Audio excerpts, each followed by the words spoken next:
All of you, कैसे हैं आप लोग। हमें आशा है कि आप लोग घर पे होंगे और सुरक्षित होंगे और हमारे बच्चे ऑनलाइन ही पढ़ाई का आनंद ले रहे होंगे, क्योंकि इस समय सारे कोचिंग संस्थान और विद्यालय बंद हैं। आइए आज मैं आपको फिजिक्स से रिलेटेड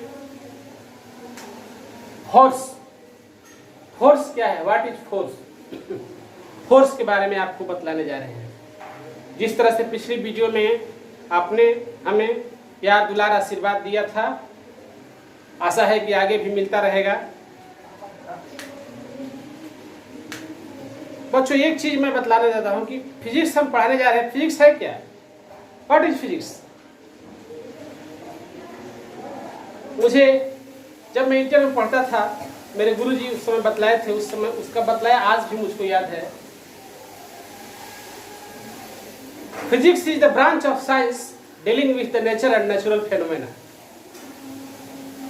फिजिक्स जो है विज्ञान की वह शाखा है जो हमारे नेचर में होने वाले प्राकृतिक घटनाओं का वर्णन करता है। Physics is the branch of science dealing with the nature and natural phenomena. तो फिजिक्स में बहुत सारे टॉपिक है, बहुत सी सारी चीजें पढ़ना है। पिछली वीडियो में मैंने रिफ्लेक्शन ऑफ लाइट पढ़ाया था, इस वीडियो में मैं आपको फोर्स से रिलेटेड कुछ चीज बतलाने जा रहा हूं। बच्चों फोर्स क्या है, व्हाट इज फोर्स। मैं व्हाइट बोर्ड पर लिखने से पहले आपको कुछ विस्तृत जानकारी दे देना चाहता हूं बोल करके, उसके बाद मैं व्हाइट बोर्ड पर जहां जरूरत होगा आपको लिख करके बतलाएंगे। बच्चों व्हाट इज फोर्स। तो बच्चों आप देखते होंगे कि जैसे फील्ड में या मैदान में कोई गेंद लुढ़क रहा है, तेजी से लुढ़क रहा है, अगर उसको हम अपने पैर से दबा करके रोकते हैं तो वो रुक जाता है, यानी हम बाहर से कोई फोर्स लगाते हैं, दबाव डालते हैं। बल वह बाहरी भौतिक कारण है जो किसी वस्तु की अवस्था में, पोजीशन में चेंजिंग ला देता है या चेंजिंग लाने का कोशिश करता है। बल वह बाहरी भौतिक कारण है जो किसी वस्तु की अवस्था में परिवर्तन लावे या लाने की चेष्टा करता है। जूनियर क्लास में छोटा छोटा डिफिनेशन दिया था कि बल जो है एक प्रकार का खिंचाव और धक्का है। सही बात है। बल वह बाहरी भौतिक कारण है जो किसी वस्तु की अवस्था में परिवर्तन लावे या लाने की चेष्टा करे। अब बच्चों जो है बल के कुछ गुण भी है। बल के क्या क्या गुण हो सकते हैं बच्चों। बल का पहला गुण है कि बल जो है किसी वस्तु का डायरेक्शन चेंज कर सकता है। बल जो है अगर गतिशील वस्तु को मंद कर सकता है, मंद वस्तु को गतिशील कर सकता है। बल जो है, फोर्स जो है किसी वस्तु के शेप और साइज को बदल सकता है। जैसे अपने हाथ में एक रबड़ का गेंद लीजिए,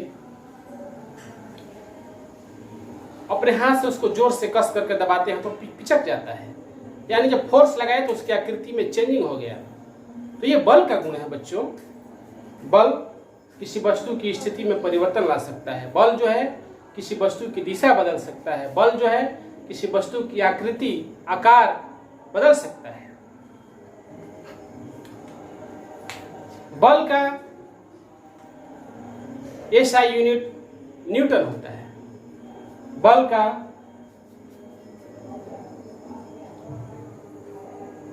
का एसआई यूनिट न्यूटन होता है बच्चों। क्या होता है, न्यूटन। और इसका सीजीएस यूनिट जो है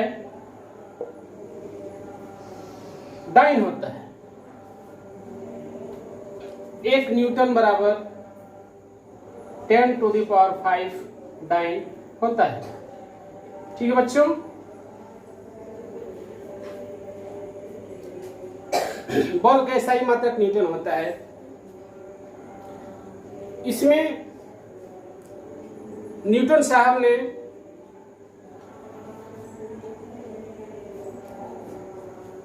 तीन प्रकार के मोशन के नियम बतलाए थे। Newton's first law of motion, Newton's second law of motion, Newton's third law of motion. What is Newton's first law of motion, what is Newton's second law of motion, what is Newton's third law of motion. बहुत important चीज है बच्चों, पूरा chapter इसी से भरा हुआ है। तो न्यूटन के गति के प्रथम नियम, Newton's first law of motion क्या है, जिसको जड़त्व का नियम भी कहा जाता है। तो Newton's first law of motion, Newton साहब ने बतलाया था कि जो वस्तु जिस अवस्था में है उसी अवस्था में रहना चाहती है जब तक कि उस पर कोई बाहरी बल का प्रयोग न किया जाए। अर्थात जो वस्तु गतिशील है वह गतिशील ही रहना चाहती है, अर्थात जो वस्तु मोशन में है वह मोशन में रहना चाहती है, और जो वस्तु रेस्ट में है वह रेस्ट में ही रहना चाहती है। That is Newton's first law of motion. Newton second law of motion, Newton की गति का दूसरा नियम क्या है,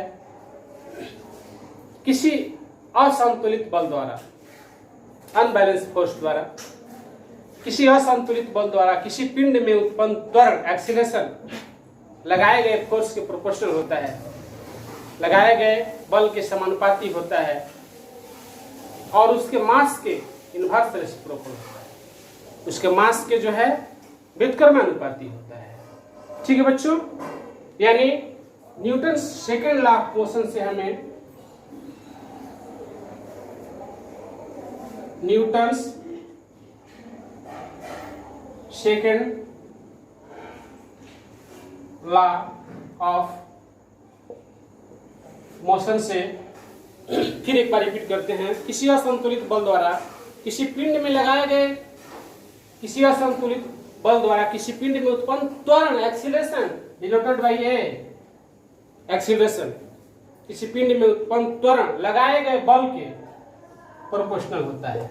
ठीक है बच्चों, फोर्स, और वही एक्सीलरेशन मास का इनवर्स रेसिप्रोकल होता है, इनवर्स प्रोपोर्शनल होता है, सॉरी इनवर्स प्रोपोर्शनल होता है। ये हमारा Newton second law of motion बतलाता है। इसको हम बच्चों आगे जब हल करेंगे इसी को लेकर के, तो हमें बल का एक फार्मूला प्राप्त होता है, फोर्स का एक फार्मूला प्राप्त होता है, उसको डिफिनीशन के तौर पर भी हम लिख सकते हैं। आगे इसी को हम लेकर के जब सिद्ध करेंगे, सिद्ध करना हम अगले वीडियो में बतलाएंगे बच्चों, तो वो हमारा आता है F बराबर m मल्टीप्लाइड बाई a, यानी force is equal to mass, force is equal to mass into acceleration. The product of mass and acceleration on a body is called force. Force का इससे एक और डिफिनीशन भी मिलता है बच्चों, the product of mass and acceleration on a body is called force, यानी किसी वस्तु के, किसी पिंड के मात्रा और त्वरण के गुणनफल को बल कहते हैं। The product of mass and acceleration on a body is called force. अब बच्चों Newton third law of motion, Newton की गति के तीसरे नियम से हम क्या जानते हैं, तो उसमें क्या होता है बच्चों, न्यूटन की गति के तीसरे नियम में क्या होता है कि एवरी एक्शन, प्रत्येक क्रिया के बराबर और अपोजिट प्रतिक्रिया होती है, रिएक्शन होता है। जैसे बच्चों देखे होंगे, आप में से बहुत लोग तैरना जानते होंगे, स्विमिंग करना। जब हम तैरते हैं किसी नदी तालाब में या पोखर में, तो हम आगे बढ़ने के लिए अपने हाथ से पानी को पीछे की ओर खींचते हैं, तब हम आगे बढ़ते हैं। जितने पानी हम आगे की ओर वेग से खींचते हैं उतना ही हम आगे बढ़ते हैं, यानी इक्वल हो गया और अपोजिट भी हो गया। पानी खींच रहे हैं पीछे की तरफ, बढ़ रहे हैं आगे की तरफ। पिस्टल से या बंदूक से या राइफल से जब गोली निकलती है बच्चों, तो पीछे की ओर झटका देती है। ये सारे उदाहरण जो है Newton's third law of motion से रिलेटेड है, यानी Newton's third law of motion बतलाता है कि प्रत्येक क्रिया के बराबर और विपरीत प्रतिक्रिया होती है।